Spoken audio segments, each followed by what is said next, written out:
Greetings, friends.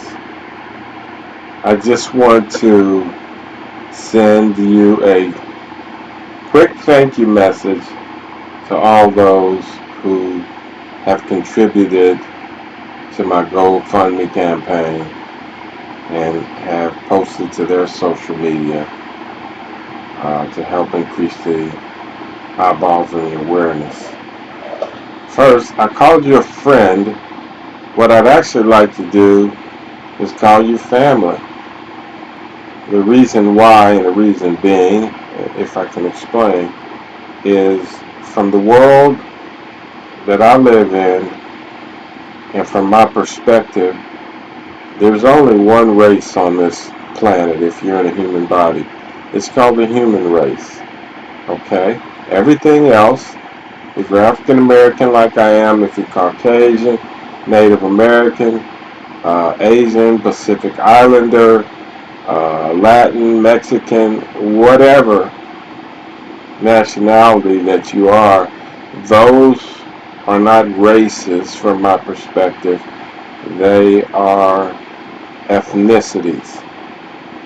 So because there's only one race, the human race, that makes everybody on this planet family. If I haven't offended you by saying that and you're still watching, then you understand. The government can do and segment and separate how they want to, but in these different factions, but we're all family. So greetings, family. And now let me just jump in real quick.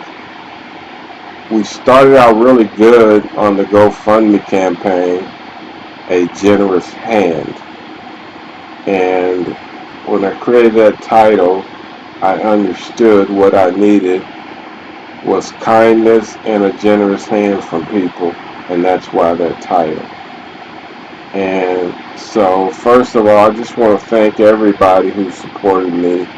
You don't know how warm my heart has felt for those of you who have supported me. I don't care if it's been $5, $50, $100, and even the $500 that was contributed by someone that comes from my past. Wow. So what I want to say now, and be brief, is that my next hurdle and milestone, I'm about $2,000 short from, if I'm being frank about it. And acquiring that additional $2,000 will lessen the risk that I have to take for what's in front of me. I will be relocating really in a forced situation by the end of this month.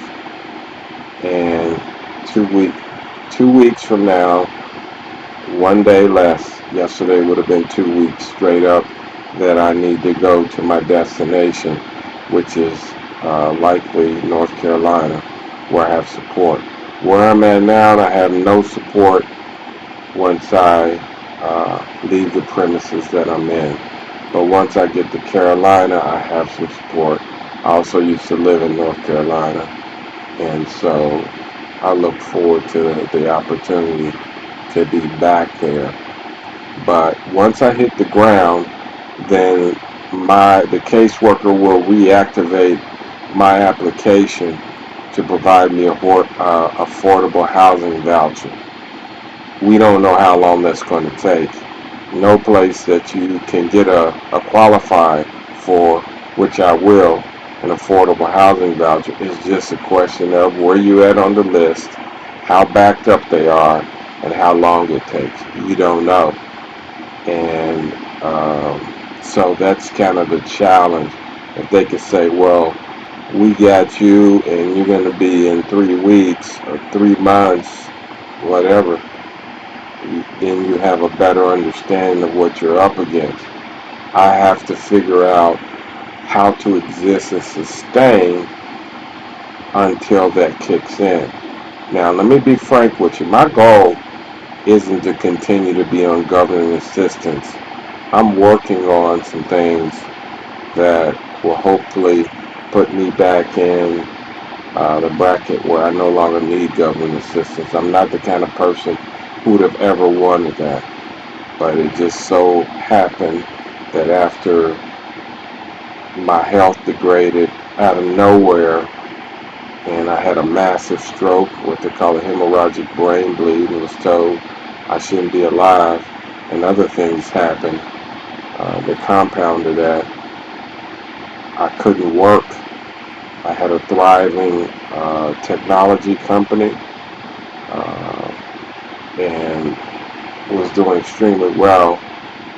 And so, just so that you understand why I don't have social media right now, I'm going to likely end up having to get it. But all these years I stayed away from it because for 30 years I've spent more than I spent 10 to 12 hours in front of a computer, a server, networks, databases, programming, very deep skills in technology. And so I didn't want to be in the evening, go have dinner, and then go get back in front of the computer in my home office for 2 or 3 more hours. It has allowed me to have sanity. The disadvantage is that I don't have any followers on social media. So for this particular case, I have to ask others to post, and people have been generous and done that.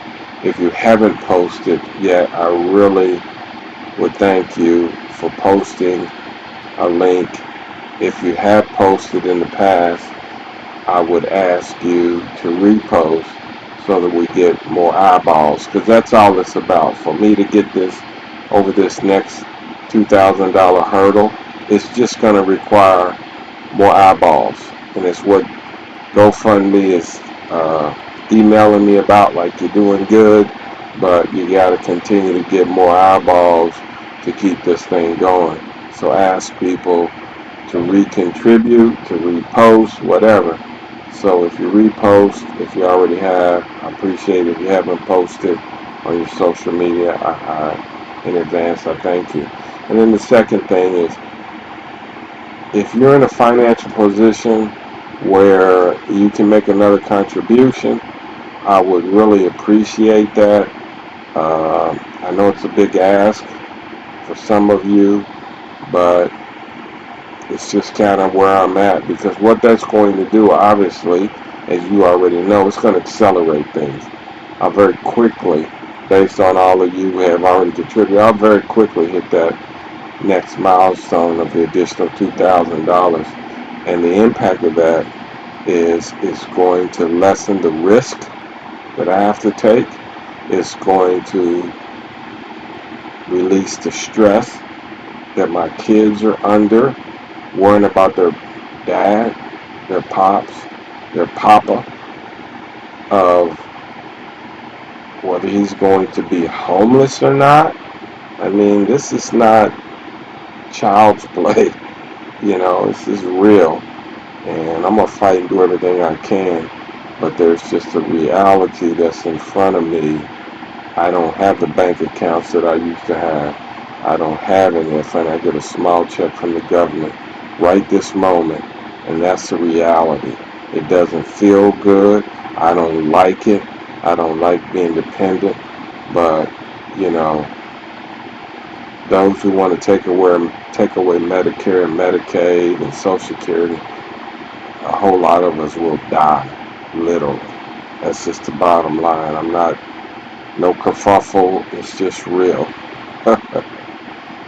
Anyway, to wrap up, again, I thank all of those with the warmest heart that I have and appreciation for what you have done. And what I will say to you is, when I was an engineer with Kodak back in Kodak's heyday, when they was using that legacy film that you had to put in the camera and then go get it processed, well, I was a key contributor to building the processes and the software for those films, one in particular. But Kodak, as a young engineer, had me and others doing radio spots at a local radio station, doing advertisements and radio spots. And at the end of that, I had a message. They used to call me the lemonade man up there. And the reason why is because at the end of my message that crafted for the radio spot, what I would say is, when life hands you a lemon, add a little sugar to it and turn it into lemonade. And I still live by that. Turn it into lemonade. Thank you with much gratitude and appreciation for listening to this video. You have a fantastic day. I'm still on my journey. Whatever you can do to help, I appreciate. Bless you. Peace and blessings.